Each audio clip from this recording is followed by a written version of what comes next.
just got real bright, didn't it? So I guess everything's coming up. Yeah.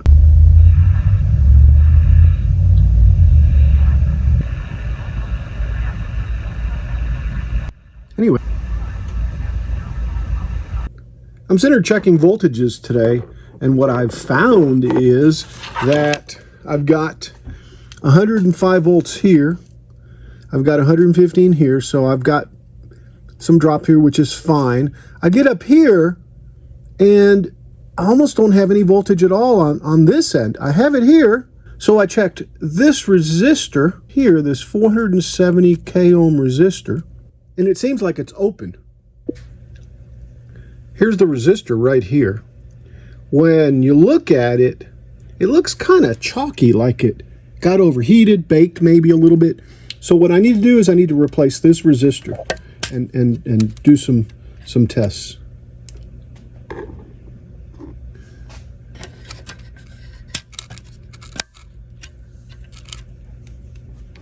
Here's the resistor right here between pin 6 and pin 6. All right, so there's the resistor right there that I changed out. There it is right there. That's that 470k ohm resistor.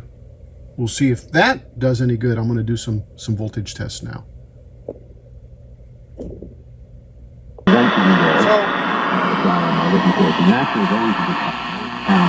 I tune this thing a little bit. I got that going. All right, let's, shall we, take a moment here. Brandon is the mayor. I've been so far as he may be the worst mayor in America, replacing the previously worst mayor in America. And when you think about it that way, you go, let's do some more checking for sure. Well, I was changing that resistor out right there. I noticed that blue wire off the, I guess the IF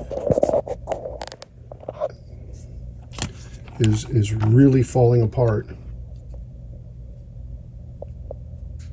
Notice the so I'm going to have to fix this. I'm going to have to take and unsolder this wire and put some heat shrink tubing all the way so that that part right there doesn't ground itself out. Now it's not grounding, but it's definitely going to happen. As you can see,